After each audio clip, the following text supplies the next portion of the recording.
नमस्कार, आप देख रहे हैं जनता मांगे जवाब और मैं हूं राजेश सोनी। और आज बात करेंगे हम मध्य प्रदेश की बड़ी उपलब्धि की। जी हां, मध्य प्रदेश एक ऐसा राज्य जो हर मामले में नंबर 1 है, लेकिन एक क्षेत्र ऐसा भी है जहां एमपी सालों से अग्रणी है और वो है रक्षा का क्षेत्र। जी हां, और इसमें भी जबलपुर सबसे आगे। और 27 अगस्त का दिन इसमें बेहद अहम रहा क्योंकि रक्षा के क्षेत्र में एक बड़ी सौगात एमपी को मिली। सैन्य क्षमता में बढ़ोतरी के लिए अब एक नया अध्याय जुड़ गया है। अत्याधिक T series tank overhauling plant स्थापित किया गया है। जी हां, रक्षा मंत्री राजनाथ सिंह और मुख्यमंत्री डॉक्टर मोहन यादव इस दौरान मौजूद रहे। आत्मनिर्भर भारत की ओर से बढ़ते कदम में एमपी के लिए एक ये बड़ी उड़ान साबित हो सकता है। इससे सेना को बहुत मदद मिलने वाली है और इसी पर आज हम चर्चा करेंगे कितना खास है ये प्लान। कई मेहमान भी हमारे साथ होंगे, लेकिन उससे पहले ही हमारी खास रिपोर्ट देखिए।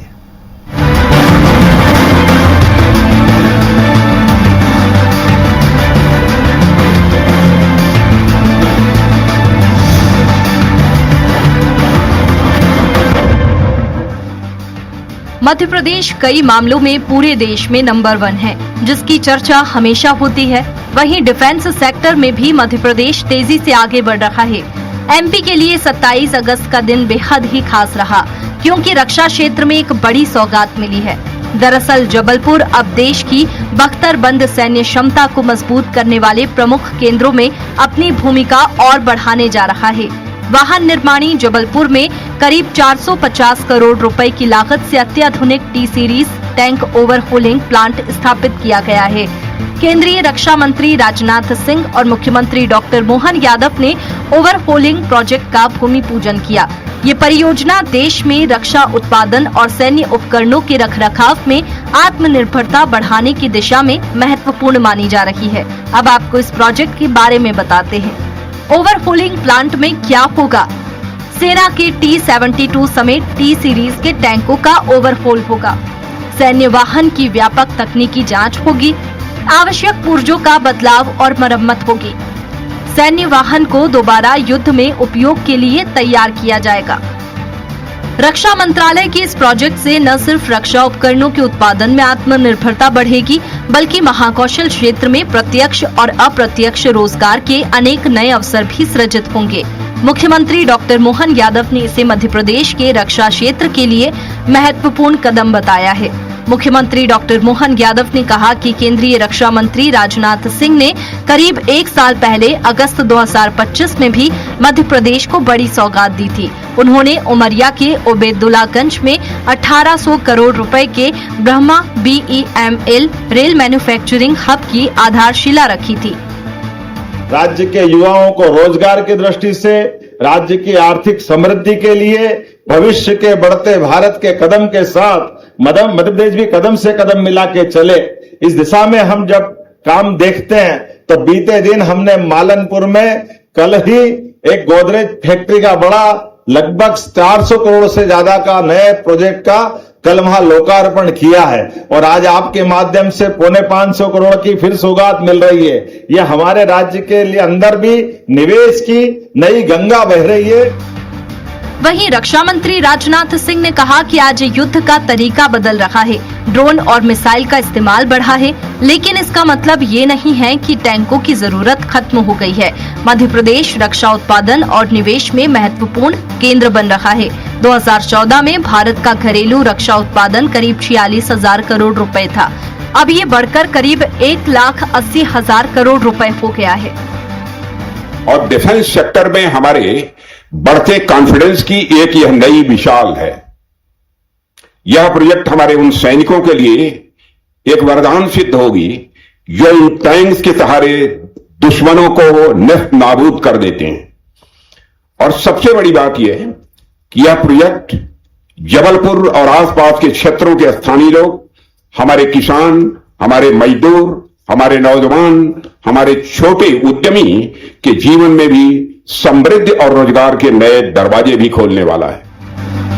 आपको बता दें कि मध्य प्रदेश की भारत के रक्षा उत्पादन और सैन्य आधारभूत ढांचे में महत्वपूर्ण भूमिका है। एमपी का डिफेंस नेटवर्क जबलपुर, इटारसी, कटनी, ग्वालियर, महू, भोपाल और सागर में है। वहीं जबलपुर हमेशा ही डिफेंस हब रहा है। यहाँ defence hub Jabalpur gun carriage factory, Khamaria आयुध कारखाना, ग्रे आयरन फाउंड्री, सैन्य वाहनों का निर्माण होता है। इतना ही नहीं, मध्य प्रदेश का रक्षा क्षेत्र में अहम रोल रहा है। यहाँ रक्षा क्षेत्र के प्रमुख उपकरणों का उत्पादन होता है। रक्षा उत्पादन में एमपी का योगदान, जबलपुर तोप, सैन्य उपकरण और वाहन, खमरिया में गोला बारूद और रक्षा सामग्री, इटारसी में प्रोपेलेंट गोला बारूद, कटनी में रक्षा सामग्री और घटक, महू में थल सेना का प्रमुख प्रशिक्षण केंद्र है, ग्वालियर में भारतीय वायुसेना का बेस है। डिफेंस सेक्टर में मध्य प्रदेश की रफ्तार बेहद तेजी से बढ़ रही है। ऐसे में जबलपुर में मिली सौगात ने इसकी रफ्तार और तेजी से बढ़ा दी है। ओवरहोलिंग प्रोजेक्ट से निश्चित तौर पर भारतीय सैन्य शक्ति को और मजबूती मिलेगी। Bureau report, Swaraj express.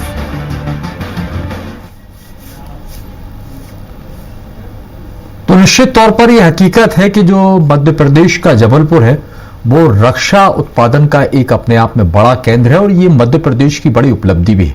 लेकिन जिस तरह से ये जो नया प्लान लेकर आए हैं जो कि डिफेंस सेक्टर के लिए मध्य प्रदेश की, इसको भी बड़ी उपलब्धि बताया जा रहा है।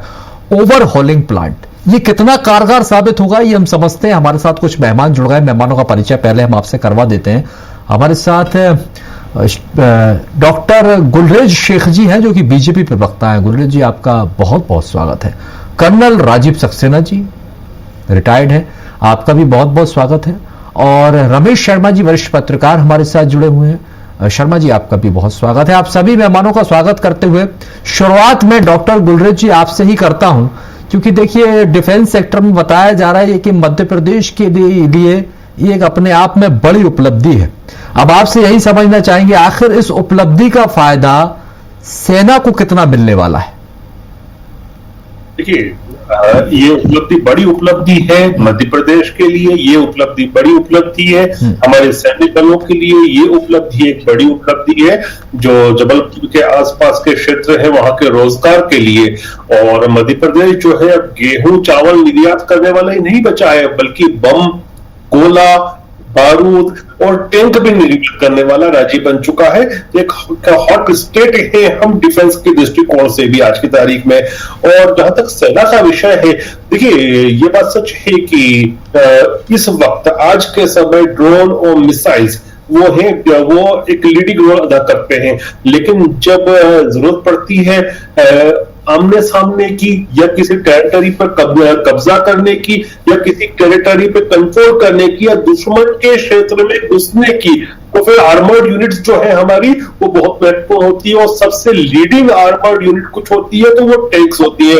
तो ये जो टैंक हमारे यहाँ बनेंगे ये हमको हमारी सीमाओं को मजबूत भी करते हैं और वक्त पड़ने पे दुश्मन के क्षेत्र में घुसने की और उस पर कब्जा करने की भी हमको शक्ति देते हैं। तो ये एक बहुत बड़ी चीज है कि मध्य प्रदेश में ये टैंक बनेंगे और हमारी सीमाओं पर पहुंचेंगे। लेकिन गुलरेज जी, ये जो पुराने टैंक हैं उनको अपग्रेड करना नए टैंक लेने से बेहतर है क्या? ये बेहतर विकल्प होता है? आप ये समझिए कि दुनिया की कोई भी वायुसेना हो या थल सेना हो, आज के समय इलेक्ट्रॉनिक टेक्नोलॉजी जो है वो बहुत तेजी से बढ़ती है। हर 5 साल में वो एक नया स्वरूप ले लेती है। तो जो चाहे वो अमेरिका के आप देखिए कि F-15 आया और उसी को ओवरहॉल करके वो बन गया F-15 ईगल, या उसी तरह से हमारे जो मिग थे वो मिग बाइसन बने। तो दुनिया भर में जो टेक्नोलॉजी की स्प्रेड है और टेक्नोलॉजी का जो चाल है वो जल्दी फैल रहा है जो निस्बत हार्डवेयर के। तो हार्डवेयर इतनी जल्दी खत्म भी नहीं होता, लेकिन जो सॉफ्टवेयर और इलेक्ट्रॉनिक टेक्नोलॉजी है वो जल्दी उसमें। मैं राजीव सक्सेना जी हमारे साथ, रुक जाइए गुलरेज जी, रिटायर्ड कर्नल है हमारे साथ राजीव सक्सेना जी यहाँ पर जुड़े हैं। राजीव जी, आपसे समझना चाहेंगे, मेरा सवाल आपसे भी यही होगा, क्योंकि देखिए जिस तरह से पुराने को अपग्रेड कर रहे हैं तो क्या ये नए का बेहतर विकल्प साबित होगा? ये बहुत जरूरी विकल्प है। क्योंकि जैसे बताया हर 5 साल में पूरी टेक्नोलॉजी बदल जाती है। और हमारे टैंक्स बहुत पुराने विंटेज के हैं, 30 साल 25 साल। इसमें इसका जो इलेक्ट्रॉनिक्स है, इसका गन सिस्टम है, रडार सिस्टम है, ये लगातार अपग्रेड होते जाते हैं। और मैं ही आपको एक चीज़ बताना चाहूँगा कि आर्मी के पास करीब 3700 से 4000 टैंक्स हैं, जिसमें ये टी सीरीज के अप्रॉक्सीमेटली 3700 टैंक्स हैं। और इनका हर साल 230 टैंक्स का आर्मी का रिक्वायरमेंट है इनका अपग्रेडेशन होना। अपग्रेडेशन के अंदर जो बाहर की बॉडी के अंदर कुछ रिक्वायरमेंट छोड़ के उसकी जो मेन गन होती है, इसका जो बहुत बड़ा पावरफुल इंजन होता है, उसको ओवरऑल किया जाता है।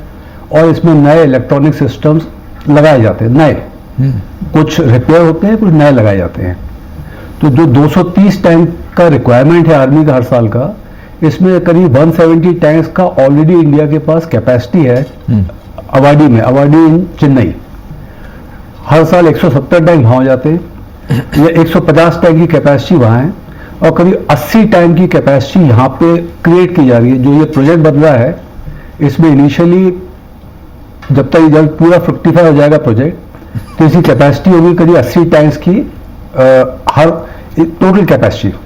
मतलब एक साल में 80 टैंक, और एक टैंक के रिपेयर में 2 से 3 महीने लगते हैं। ये पूरा जो प्रोसेस होता है उसको खोला जाएगा, उसके पूरे इंजन ओवरऑल किया जाएगा, गन सिस्टम ओवरऑल किया जाएगा, इसको टेस्ट किया जाएगा, फिर से बहुत एक्सटेंसिव टेस्ट होंगे, उसके बाद वापस ये आर्मी यूनिट्स को रिलीज किया जाएगा। तो ये 5 साल नहीं, ये एक बार का अपग्रेडेशन 230 टैंक का हर साल का रिक्वायरमेंट है। और ये फैसिलिटी इसीलिए क्रिएट की जा रही है कि इससे आर्मी को बहुत बेनिफिट होगा, क्योंकि अभी आप समझ लीजिए रिक्वायरमेंट 230 टैंक का है हर साल, केवल 150 टैंक की कैपेसिटी है। तो हर साल का बैकलॉग चले जा रहा है 70-80 टैंक का, जिनको कि आगे मतलब अभी आज की तारीख में आर्मी के पास कुछ ऐसे टैंक्स हैं जो फुली फंक्शनल नहीं होंगे इस कारण से। निश्चित तौर पर इसका बड़ा फायदा आप कह रहे हैं कि आर्मी को आने वाले समय में मिलेगा। जी। रमेश शर्मा जी वरिष्ठ पत्रकार हमारे साथ जुड़े। रमेश जी, आपके पास आना चाहूंगा, जिस तरह से जबलपुर में ये टैंक ओवरहॉलिंग प्लांट जो लगाया गया है, अब इससे मध्य प्रदेश को और साथ ही साथ जिस क्षेत्र में ये प्लांट चालू किया जा रहा है वहां पर कितना फायदा मिलने की उम्मीद है? देखिए, मोटे तौर पर सामान्यतः जो सेना के जो उपकरणों को सुधारने का या निर्माण करने का जो कारखाने डाले जाते हैं, वो कहीं ना कहीं सीमाओं से थोड़ा सा दूर डाले जाते हैं। मध्य प्रदेश क्योंकि देश का हृदय प्रांत है, सेंटर में पड़ता है, तो स्वाभाविक रूप से ये सारे कारखाने यहाँ पर हैं। तो ये मध्य प्रदेश के लिए बहुत प्रतिष्ठा की बात है। ये ठीक है, इससे रोजगार की संभावना तो मुझे उतनी ज्यादा नहीं दिख रही है जितना कि ये कारखाना महत्वपूर्ण होगा, टैंकों के महत्वपूर्ण होगा। कुछ चीजें डिफेंस की चीज ऐसी होती है, उसमें कहीं ना कहीं स्थान का हित हो या व्यक्ति का हित हो, वो थोड़ा सा पीछे रहता है, वो राष्ट्र के हित के कार्य होते हैं। तो मैं समझता हूँ थोड़ा बहुत उसमें मिलेगा, क्योंकि टैंकों की आवाजाही बढ़ेगी, उसके साथ स्टाफ भी आएगा, कुछ होटलें खुल जाए, या कुछ मान लीजिए इंजीनियर जैसे उसमें से कुछ प्रशिक्षित उसमें मिल जाए, लेकिन रोजगार कुछ लोगों को तो मिलेगा, लेकिन संभावना थोड़ी कम करे। लेकिन कुल मिलाकर के ये मध्य प्रदेश के लिए गौरव की बात है, मध्य प्रदेश के लिए गरिमा की बात है। कहीं ना कहीं मध्य प्रदेश भूमि सुरक्षा प्रबंध है, उसमें मध्य प्रदेश की भूमिका अब बढ़ेगी, क्योंकि जैसा कि कर्नल साहब ने भी बताया, टैंकों की आवश्यक होती है। कई बार टैंक ना भी चले, खड़ा भी रहता है, तब भी उसमें समय समय पर ओवरहालिंग की जो उसमें आवश्यकता होती है, मैं समझता हूँ वो ओवरहालिंग यहाँ पर मध्य प्रदेश में होगी। तो कहीं ना कहीं डिफेंस के क्षेत्र में राष्ट्रीय स्तर मध्य प्रदेश का स्थान बढ़ेगा, इससे गरिमा बढ़ेगी। जी, निश्चित तौर पर बड़ी उपलब्धि है, और ये जरूरी नहीं है कि हर बात को क्षेत्रीय रोजगार या क्षेत्रवाद के मुद्दों से देखा जाए, कुछ मुद्दे राष्ट्रवाद के भी होते हैं। जाहिर सी बात है, बहुत अच्छी बात आपने कही शर्मा जी। डॉक्टर गुलरेज जी, आपके पास आना चाहूंगा, लेकिन उपलब्धि अगर जबलपुर की है, और जिस तरह से या अगर देखा जाए आप लोग जबलपुर में ओवरहॉलिंग प्लांट लगाए, आने वाले समय में क्या और भी जबलपुर में इसी तरह के निर्माण कार्य किए जाएंगे सेना को लेकर? मतलब ये देखा जाए कि जबलपुर जो है वो आने वाले समय में रक्षा प्रोजेक्ट का एक बड़ा केंद्र बन सकता है। नहीं, न केवल जबलपुर बल्कि मध्य प्रदेश के दूसरे क्षेत्रों पर भी जो है वो सरकार की नजर है, केंद्र सरकार की भी नजर है और मध्य प्रदेश शासन भी उनको अवगत करा रहा है कि यहाँ पर भी स्ट्रेटेजी के लिए हम लगा सकते हैं हमारे डिफेंस सेक्टर को।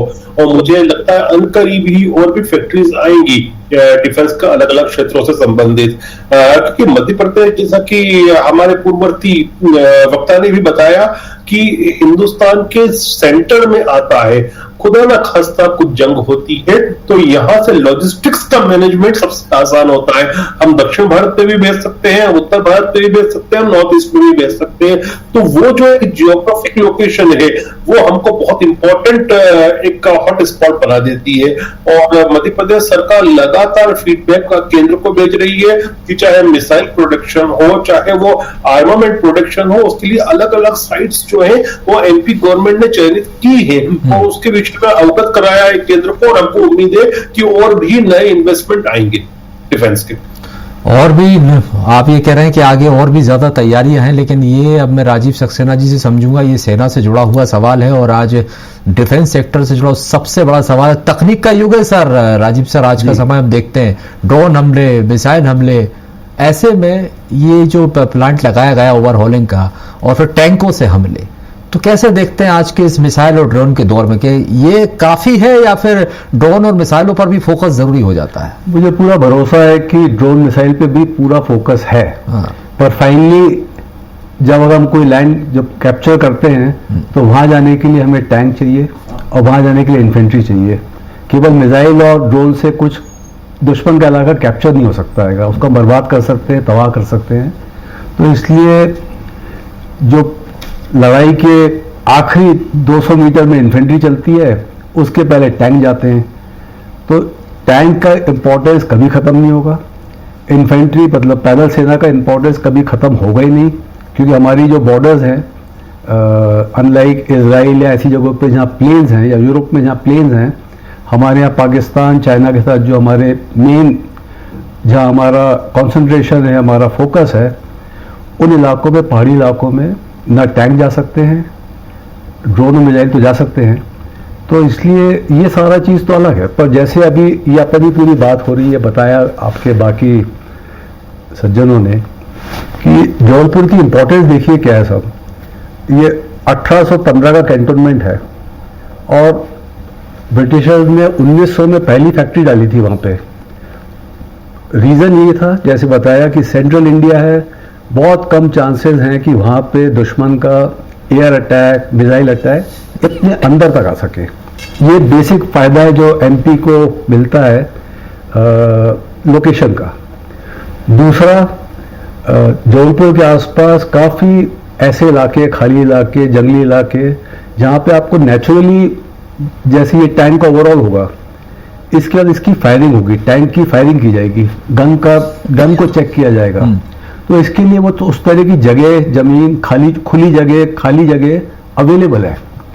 और तीसरा एडवांटेज है कि सेंट्रल ऑफ इंडिया होने से, जैसे आप जानती हैं इटारसी में हमारा नॉर्थ ईस्ट वेस्ट साउथ का जंक्शन बनता है, तो यहाँ से किसी भी दिशा में हमारे जो भी आर्मी की यूनिट जहाँ कहीं भी है, उसके टैंक्स वहाँ से, यूनिट से, पूना से, त्रिवेंद्रम से, जम्मू से, नॉर्थ ईस्ट से वो आ सकते हैं यहाँ पे और वापस जा सकते हैं ट्रेन के सहारे। और एक और चीज़ बताना चाहूँगा मैं आपको कि जो ओवरऑल के बारे में टैंक का बहुत ही कॉम्प्लिकेटेड और हैवी मशीनरी होती है। मतलब अगर जैसे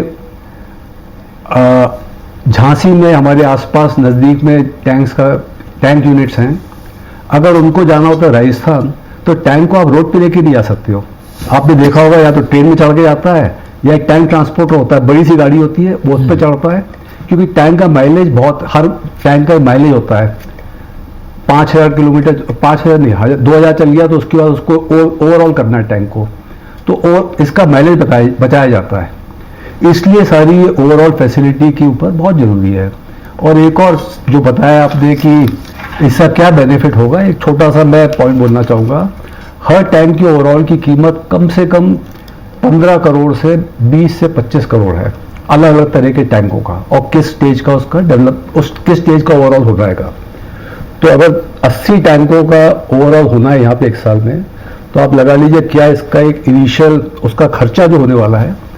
और जहाँ तक मुझे लगता है कि जैसे इतना बड़ा प्रोजेक्ट आ जाएगा तो कम से कम 1000 MSME इनके वेंडर्स बन जाएंगे लोकल एरिया में, जबलपुर के आसपास, जहाँ से सप्लाई होगा पार्ट, छोटे छोटे पार्ट। ओवरऑल के अंदर स्क्रू भी लगेगा, गैस्केट भी लगेगा। बड़ी चीज़ें तो अलग हैं, बहुत छोटी छोटी चीज़ों की मैं बात कर रहा हूँ जो MSME लेवल के ऊपर बनेंगी। तो ये सारा लोकल इकोनॉमी को बहुत बड़ा फायदा होगा। आपने देखा ही है, बाकी एरिया का बता रहे हैं आप, ग्वालियर में जो स्मॉल आर्म प्लांट बना है प्राइवेट कैपेसिटी वाला, और अभी वहाँ पे मिसाइल प्रोडक्शन की DRDO की पार्टनरशिप में मिसाइल प्रोडक्शन की ऊपर ही बात चल रही है। इसका बहुत ज़्यादा लोकल इकोनॉमी को बेनिफिट मिलेगा। जहाँ कहीं भी डिफेंस या आत्मनिर्भर आत्मनिर्भर भारत ठीक है, आत्मनिर्भर भारत की ओर एक बड़ा दिशा में एक बड़ा कदम साबित होगा। रमेश जी से यही समझेंगे सर, ये 450 करोड़ का ये जो ओवरऑलिंग प्लांट है, ये जो बड़ी परियोजना है, क्या इसे मोदी सरकार की बड़ी उपलब्धि माने? आत्मनिर्भर भारत की ओर बढ़ता हुआ ये मोदी सरकार का बड़ा कदम? जी जरूर। इससे शर्मा जी से मेरा सवाल है, सॉरी रमेश शर्मा जी। निश्चित रूप से ये आत्मनिर्भर भारत की ओर एक बढ़ता कदम है। उस सबसे पहली बात तो ये गौरव की बात ये है कि हम कुछ वर्ष पहले तक डिफेंस के क्षेत्र में आयात करते थे। अब हम न केवल डिफेंस के क्षेत्र में आत्मनिर्भर बन रहे हैं, बल्कि आगे चल करके हम निर्यातक की दिशा में बढ़ रहे हैं। जिस तरीके से हमारे आसपास की गतिविधियां बढ़ रही हैं, ऐसी स्थिति में हमको हमारी मजबूत करना बहुत है। तो उसमें ये टैंक का जो ओवरहॉलिंग टैंक बन रहा है, इसकी बहुत महत्वपूर्ण योगदान होगा। अब आत्मनिर्भर भारत के लिए, किसी भी देश के आत्मनिर्भरता के लिए किसी एक दिशा में आत्मनिर्भरता नहीं होती। कहीं ना कहीं कृषि को लेकर के, उद्योग को लेकर के, रोजगार को लेकर के, डिफेंस को लेकर के, एजुकेशन को लेकर के, हर क्षेत्र में जब हम आगे बढ़ेंगे तब देश आत्मनिर्भर। उसमें डिफेंस होता है तो स्वाभाविक रूप से अब उसमें मध्य प्रदेश का योग समझता हूँ। इसके जो भी आर्थिक लाभ होंगे वो अपनी जगह पर हैं, लेकिन ये मध्य प्रदेश के लिए तो गौरव की बात है, प्रत्येक मध्य प्रदेश निवासी के लिए, ताकि आत्मनिर्भर और सुरक्षित भारत के योगदान में मध्य प्रदेश की प्रति का योगदान रहेगा। जी, मध्य प्रदेश का ये बड़ा योगदान है और ये मध्य प्रदेश के गौरव की बात तो है ही, साथ ही साथ देश के भी गौरव की बात है। बहुत बहुत शुक्रिया आप सभी मेहमानों का हमारे साथ इस चर्चा में शामिल होने के लिए। और आप देखिए, अब जिस तरह से कुल जमा यदि देखा जाए तो डिफेंस सेक्टर में मध्य प्रदेश की रफ्तार बेहद तेजी के साथ आगे बढ़ रही है, और जबलपुर में जो ये सौगात मिली है इसकी रफ्तार को उसने और ज्यादा तेज कर दिया। लेकिन अब ये देखना होगा कि ओवरहॉलिंग प्रोजेक्ट से भारतीय सैन्य शक्ति को और कितनी मजबूती मिलेगी। फिलहाल के लिए हमारे इस कार्यक्रम में इतना ही। आगे भी खबरों का सिलसिला लगातार जारी है, आप देखते रहिए स्वराज एक्सप्रेस।